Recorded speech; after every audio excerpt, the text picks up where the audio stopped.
right, so you're welcome back, and we're going to now be discussing on product and price of, the seven P's, or the 7 elements of marketing mix.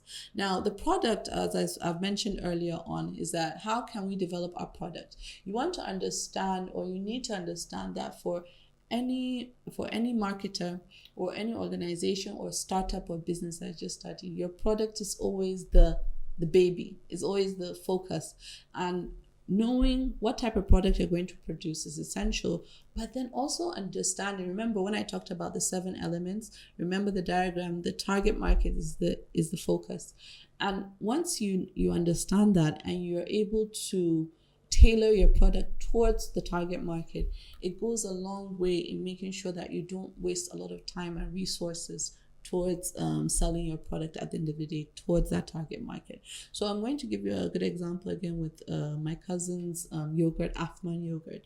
Now, Afman yogurt, as I said, is a wonderful yogurt. I can even say that my production manager here, Destiny, agrees with me.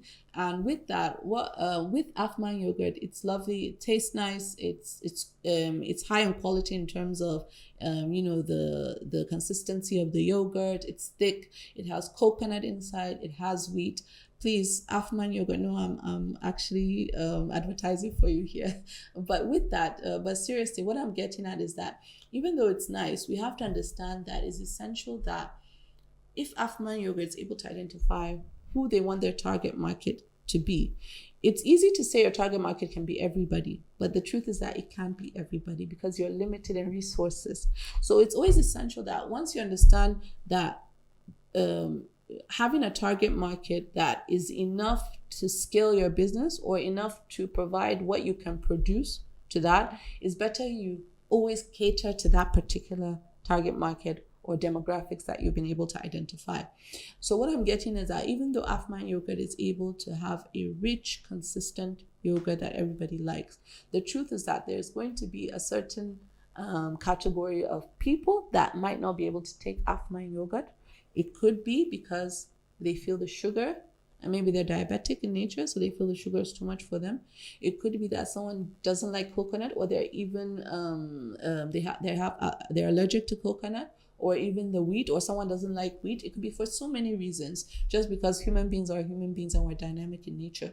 But understanding that and looking at it from that perspective will help Afman yogurt to understand that, okay, even though I feel I want to cater to everybody, I know that most people from a certain age range love taking yogurt, and if I'm able to focus on those particular people and understand these type of people from maybe ages of, let's say 15 or let's say 18 to 35, automatically you would say, okay, yes, I can put a certain quantity of sugar inside, because usually those age ranges, they're not into health issues as much. But then again, I can look into maybe having different flavors, for example, in the yogurt, because they would want different flavors. But if, let's say, Afman was then focused on more older demographics, so maybe from ages of 40 to above, to 60 or above, then automatically, we'll talk about more of the health issues, less sugar, less flavors, of course. Then looking at it from that perspective, it helps you to then know how you're going to develop your product, how your product should look, and if you need to develop your products into different ranges to then cater to the different target markets that you have identified. So yes, you can have more than one target market, but understanding the importance here is that understanding the characteristics of whichever target market you're focusing on, whether it's one or two, gives you an idea of how you should then tailor your products towards each target market that exists. So a product, it can be described as goods or services, or ideas, people, places, and even organizations that are offered for exchange, and a product or service made by a company to meet a customer need. So generally speaking, the better it meets that need, the more the company can charge for it. And again, going back to my cousin's yogurt, Afman yogurt, I can tell you, even my production manager here, Destiny, said that even if she was to sell it 3,000, he would buy. Again, it's because of the quality of that product and it being able to cater to his needs in terms of what he's looking for from that product that brings about that. And that's what I think everybody needs to understand, that once you're able to bring about the quality and consistency in the product and provide what your target market's needs and wants are, then they don't mind paying a certain amount because they're getting the value of their money, and you're actually satisfying their needs and wants, and that's important. And going to the second one is price. Now, price here, how can we price fairly? How can we price in line with what is acceptable to the target market that exists? Again, pricing is based on how much it costs to make that's to make, market, distribute, and sell a product, and on the profit margin the company would like to achieve. And for any price, of course, is about trying to generate revenue, trying to make sure that you're able to scale to a profit, to a level of profit making or maximizing profit. But the truth is that pricing, the way you price, or the strategy or the pricing strategy that anyone adopts, is dependent again on your target market and what works, and also is dependent on the industry in which you find yourself. So for example, an industry like cement industry, and saying that you're going to price your cement at a certain price, of course, will affect the level of demand that is for that particular product, that cement that you're trying to sell. Because the dynamics of the cement industry, especially in Nigeria, whereby is you tend to have more of a few cement owners, or makers at the end of the day, that then tend to determine the prices of these cements. So with that, it's essential that you're able to provide a price that works for the customers in terms of what is acceptable to them. Otherwise, they just go to the next buyer or the next seller of these cements.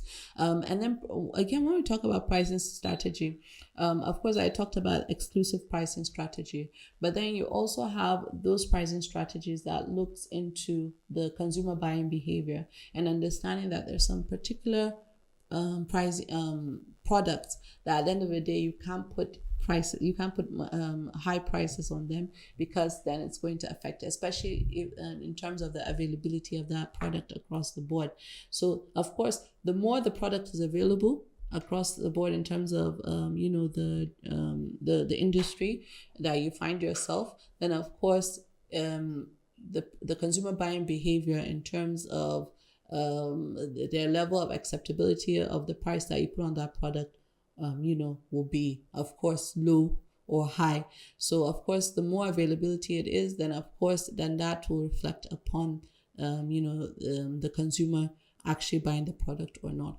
But you have products that at the end of the day, you have a monopolistic market whereby you have maybe one person or a few people actually, or oligopoly, whereby you have a few people actually selling a product within an environment. Again, they have a certain level of control, but then they're also competing against each other. So that becomes easier compared to a monopolistic market, whereby you only have one person selling a product, and you don't have any choice but to buy from that individual.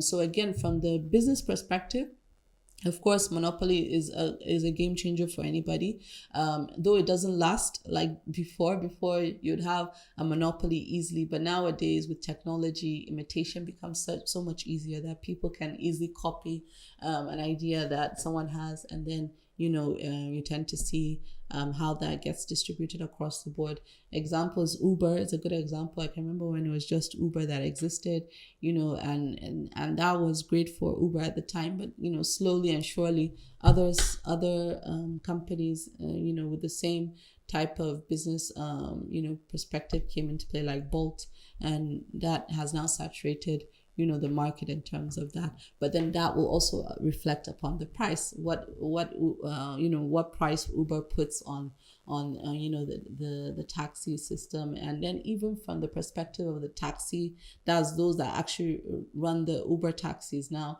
and how much they're being paid. If they feel it's not enough for them, again, because it was monopolistic before in nature, whatever they provide for them, they'll accept it. But nowadays, because there's more than one choice, people then can decide and undecide which one they want to follow suit with, and all this becomes essential towards determining the price. And earlier on, I gave you the example of the Porsche and the exclusivity. Depending on who your target market is, identifying them will then determine what prices will work for that particular target market. So with that, we're going to go on to the next topic, which is places and promotion.